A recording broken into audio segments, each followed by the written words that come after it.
Hello मेरे प्यारे बच्चों, आइए आज हम आप लोगों को क्लास 10th का सब्जेक्ट मैथ एक्सरसाइज 6.3 का क्वेश्चन नंबर 2 बताएंगे। फर्स्ट क्वेश्चन हम बता चुके हैं, उसका वीडियो भी बनाए थे, उसका हम फ़ोटो खींचकर वीडियो बनाकर डाले हैं, उसको आप देख लेंगे। अब हम इसके दूसरे क्वेश्चन पर आएंगे और आपको बेहतर तरीके से इस क्वेश्चन को समझाएंगे और आप इस क्वेश्चन को देखिए और इससे रिलेटेड आगे की जो क्वेश्चन होंगे हम बताते चलेंगे। और हमारे साथ लगातार जुड़े रहिए। आइए देखते हैं इस क्वेश्चन को। तो इसमें इस क्वेश्चन में हमें दिया है, एक चित्र दिया हुआ है, आकृति है। इसमें कुछ इस तरीके से दिया हुआ है कि कोण ODC की वैल्यू 70 डिग्री और कोण COB या फिर हम कह सकते हैं BOC की वैल्यू हमें दिया हुआ है 125 डिग्री। और साथ ही साथ बोला है कि ये ट्रायंगल जो ODC है वो एक कॉन्ग्रुएंट है, सिमिलर है, समरूप है त्रिभुज OBC के। यानी हम ध्यान देंगे तो जब ये दोनों सिमिलर यानी समरूप हैं तो उसके अकॉर्डिंग पहले एक ट्रायंगल के सारे वैल्यू को निकाल लें तो हम कह सकते हैं कि एक यदि दो त्रिभुज समरूप होते हैं तो उसके प्रत्येक संगत भागों का आपस में अनुपात, जैसे कि भुजा रहेगा तो अनुपात बराबर होगा और कोण रहेगा तो कोण संगत कोण आपस में बराबर होंगे। तो आइए देखते हैं। तो सबसे पहले एक ट्रायंगल का हम ढूंढेंगे, तो उसके लिए हम देखेंगे, यहां से लिख सकते हैं, चूंकि AB रेखा AC लिखेंगे, सॉरी, AC रेखा पर OD रेखा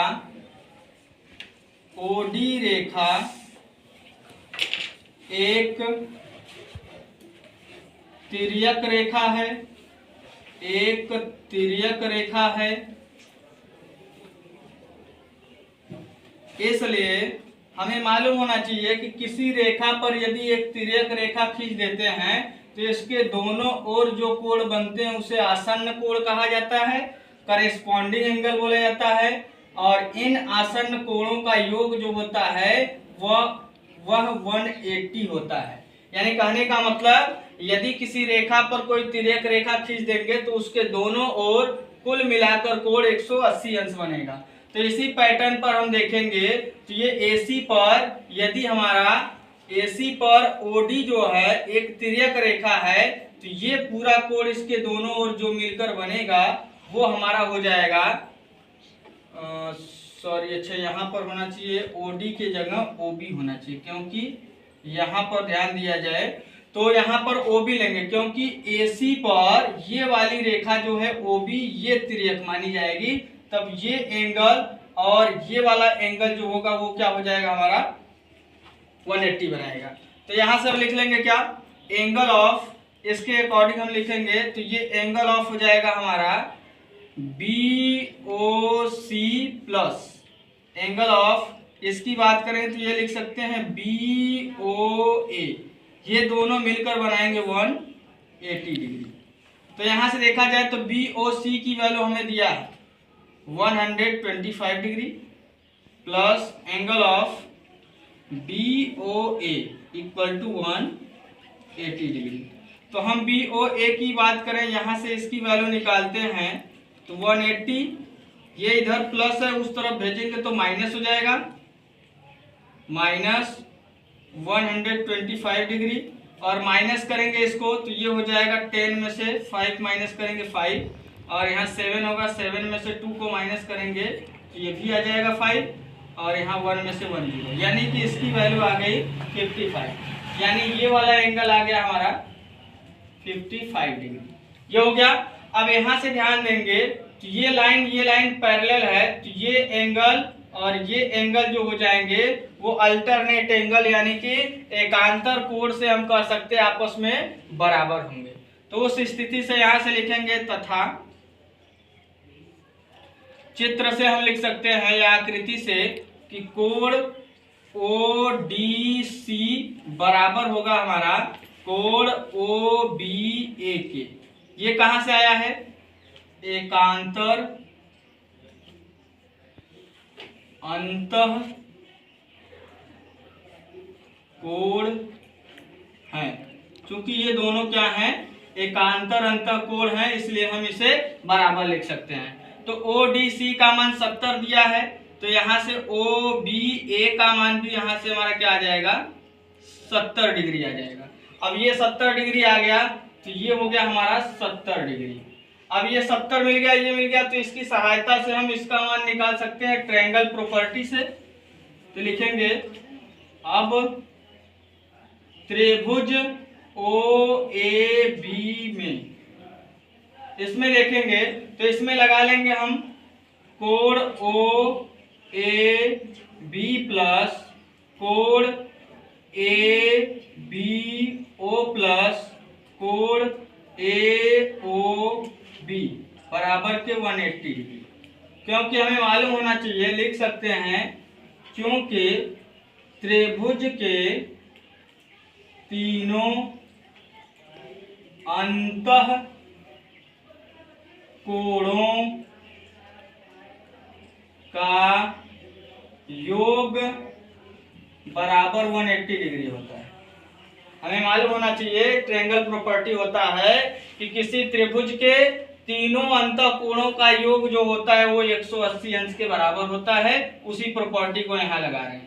तो ध्यान देंगे यहाँ पर, तो OAB की बात करें तो OAB हमें नहीं मालूम, इसे फाइंड आउट करना है, इसे ज्ञात करना है, इसे ऐसे ही रहने देंगे। प्लस इसका मान निकाल चुके हैं हम, ABO का मान निकाले हैं 70 डिग्री, प्लस AOB का मान हम निकाले हैं 55 डिग्री। अब यहाँ बराबर 180 है, तो यहाँ से हम देखेंगे तो एंगल ऑफ OAB बराबर हो जाएगा 180 माइनस के इसको जोड़ देंगे तो 125 होगा, इधर प्लस में इधर आएगा माइनस हो जाएगा। तो यहाँ से यानी आ गया हमारा, यहाँ से आ जाएगा OAB बराबर, माइनस कर देंगे 10 में से 5, यहाँ 7 में से 2 5, ये 1 में से 1 0, यानी ये भी आ गया हमारा कितना, 55 डिग्री।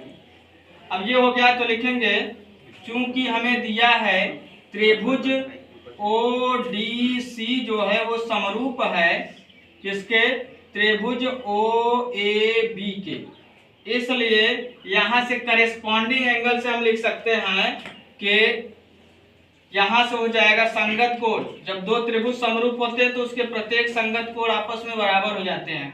तो संगत कोण की बात करें तो कोण यहाँ हो जाएगा DOC बराबर हो जाएगा कोण AOB के।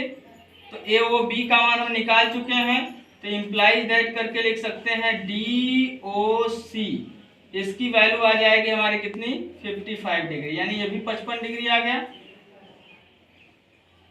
हमें जो जो निकालना है उसको देखते चलेंगे। तो DOC एक की वैल्यू निकल गई, OAB की वैल्यू निकाल चुके हैं, ये भी हमारी निकल चुकी है, 2 वैल्यू मिल गई। अब तीसरी वैल्यू हमको निकालनी है DCO की। DCO की बात करेंगे तो यहां पर भी हो जाएगा इसी प्रकार समरूप त्रिभुज के कंडीशन से ही ये कोण और ये कोण भी हो जाएंगे संगत कोण। तो ये कोण संगत कोण हो गए, तो यहां से ये भी बराबर हो जाएगा कोण OAB जो होगा वो बराबर हो जाएगा कोण OCD के, और यहां से इंप्लाइज दैट करेंगे तो कोण OCD बराबर आ जाएगा OAB का मान हमारा कितना है 55 डिग्री, 55 डिग्री। तो ये आ गया हमारा क्या, तीसरी वाली वैल्यू। इस तरीके से हमको इन तीनों का मान निकालना था। हम जो प्रॉपर्टी इसको करके लगाए हैं वही इसमें भी करके लगा सकते हैं। जैसे कि इसको BD को ले लेंगे हम क्या, एक रेखा, और इस पर मान लेंगे तिर्यक रेखा OC को, तो उस कंडीशन में पहले ये कोण मिल जाएगा, ये कोण मिल जाएगा, तो फिर ट्रायंगल प्रॉपर्टी का लगाकर इस कोण को निकाल लेंगे। ये तीनों कोण मिल जाएंगे तो हम क्या, सिमिलर प्रॉपर्टी, ट्रायंगल के सिमिलर प्रॉपर्टी से इन तीनों का मान लिख लेंगे। तो हम इसकी सहायता से भी लगा सकते हैं, इसकी सहायता से भी लगा सकते हैं, तो दोनों तरीके से हम सॉल्व कर सकते हैं। तो आप देख लीजिए क्वेश्चन आपको समझ में आया या कहीं पर भी कंफ्यूजन है तो आप कमेंट करके बता दीजिएगा। हम इसको फिर से नेक्स्ट टाइम और इसको सुधार करके उसको सही करके आपको बता देंगे।